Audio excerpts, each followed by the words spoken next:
بسم الله الرحمن الرحيم. الحمد لله رب العالمين، وصلى الله وسلم وبارك على محمد وعلى آله وصحابته أجمعين. ما بعد، أيها الأحبة في الله في كل مكان، وكلمات كاني لما بحي درين كتراويح ده تراويح ذو درين بيلاد هاي مركي كتابك إلهي سبحانه وتعالى لوود الأغرنيو habeen walba ama juz hor leh ama xizib hor leh waxaad maqlaysaa aayado qur'aan ah oo ku istaajiya shucuurtaada iyo iimaankaagana qayb weyn ka qaata. saa daraaddeed baan kelimaadkan waxaan u bixinay dareenka taraawiixda. waxaana u jeednaa oo keli ah kitaabka ilaahay ee laysku dul aqrinayo subxaanahu wa tacaala. caawa waxaa i soo jiitay ألم يأن للذين آمنوا أن تخشع قلوبهم لذكر الله وما نزل من الحق ولا يكونوا كالذين أوتوا الكتاب من قبل فطال عليهم الأمد فقست قلوبهم وكثير منهم فاسقون. سورة الحديد إلهي سبحانه وتعالى وحلميين دوان.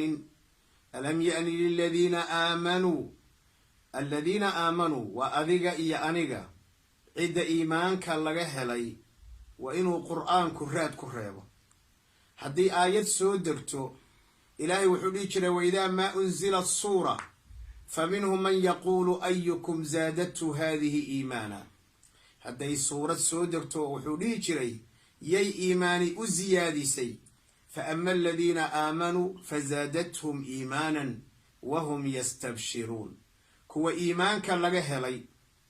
kuwa ilaahay si sida dhabta u rumeeyey waxay u ziyaadinayaan aayaadku iimaan bay u ziyaadinayaan.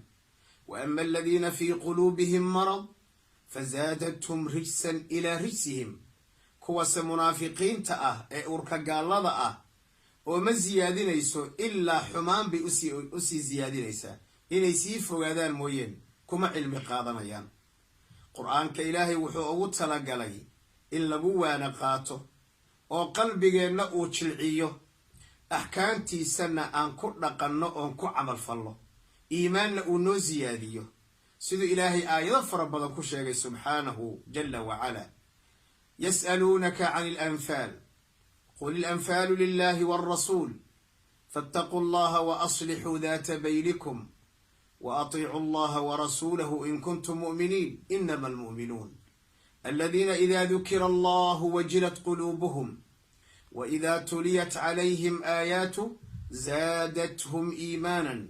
وعلى ربهم يتوكلون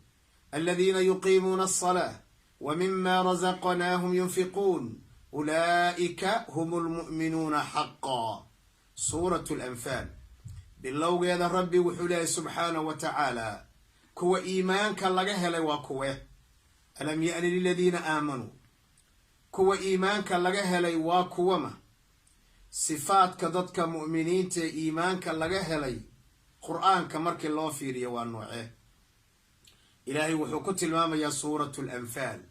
subxaanahu wa tacaala aladiina idaa dukira allah, kuwa iimaanka laga helay ee si dhaba ilaahay u rumeeyey, ambiyada u rumeeyey, qiyaamada u rumeeyey, arkaanul iimaan iyo arkaanul islaam u rumeeyey, wax alla wixii la rumeeyey ay waajib tahay rumeeyey. markii qur'aanka lagu dul aqriyo aladiina waa kuwa idaa dukira allah, haddii ilaahay lagu dul aqriyo aayaadkiisa oo ilaahay qur'aankiisa la xusuusiyo wajilat quluubuhum, quluubtoodu way dubaaxinaysaa, quluubtoodu way gilgilanaysaa, quluubtooda cabsi ayaa gelaysa. wajilat quluubuhum waidaa tuliyat calayhim aayaatu, haddii aayaadka alla lagu dul aqriyana zaadathum iimaana, aayaadkaa iimaan bay u ziyaadiyaan. maxaa yeelay qofka mu'minka ah iimaankiisu waa ziyaadaa, taacada ayuu ku ziyaadaa, taqwada ayuu ku ziyaadaa. xataa saxaabadu waxay dhihi jireen tacaalow nu'minu saaca, kaalaya bal aan saacad ilaahay rumayne, sidaas ayay dhihi jireen. idan iimaanku waa ziyaada. waqul inama aliimaanu qowlun wa niyatun wa ficlun calaa qowli nabiyi musarixu وينقص طورا بالمعاصي وتارة بطاعته ينمى وفي الوزن يرجح إيمانك وزيادة طاعته كزيادة تقوده كزيادة صلاته كزيادة تراويح كزيادة قلبك سافق السليم كأ عافماتك قبا غلق حقدك حاسد لماذا حمانتا مرض الكفر والنفاق والشرك والشبهة والشوهات والرياء والسمعة قلبك انت صور لغا طهيري قرآنك قابله سيدا ويلك قابله ولذلك أبو عليه سبحانه وتعالى الله نزل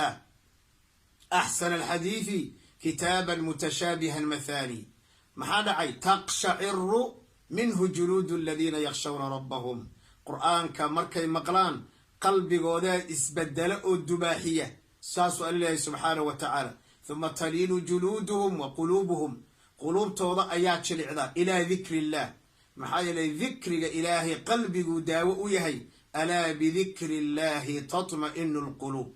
جانبك وجانبك إلهي إن أمريو قرآنك إنتان كنت تدبره إن آن معنيه ساك ونزيادي إيمان نعم إنه إيمان نزيادي سيدو عليه أفلا يتدبرون القرآن قرآن كبيرين هوس أقلين وإن هوس ألوحين أم على قلوب أقفالها مثل قلوب توضى قفل أيا كوشا شبان سيدو قال لك آياتك سبحانه وتعالى أفلا يتدبرون القرآن ولو كان من عند غير الله لوجدوا فيه اختلافا كثيرا هذه القرآن كان عذان الله أهين حقي سكا إيمان لها وحي أركي لها ين قرآن اسخلاف سن لكن قرآن كان اسم خلاف سن إلهي حقي سأيك باللدن حكيم عليم مد عليم وهو علم بدنا حقي سأيكي مد قرآن سبحانه وتعالى صادرات إلهي سبحانه وتعالى قرآن كي سمركان أقريع إنه مالمهان خير كبضن وإنا أئمة لصعنه وإنا قرآن كلصعنه وإنا قلبنا الصو حاضرنه سئو إيمان كانوا نرغو زيادو كلمة إنه وحي أهيد كلمة آمنوا سيدو عليه سبحانه جل وعلا آيات القرآن كيدي هذا كلمة سورة الحديد وعليه سبحانه وتعالى ألم يأن للذين آمنوا أن تخشع قلوبهم ميينا دوان كوا إيمانك لغاها لقلوب توضو إنا يكوخشع لذكر الله إلهي قرآن كيسة إنا يكوخشع وكلام الله معها كلام البشر